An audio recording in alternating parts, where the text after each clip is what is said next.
Okay, so I'm going to take some acetone and place it underneath this battery that's already lifting,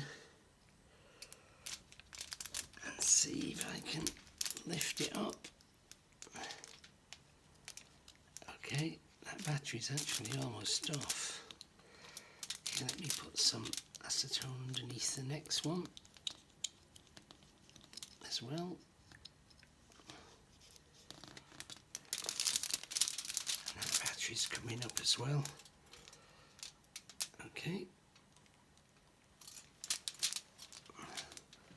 That's good. What I'm going to do is to just place one of my plastic razor blades underneath there so that the batteries will stick to it, and now I need to do the same on the other end.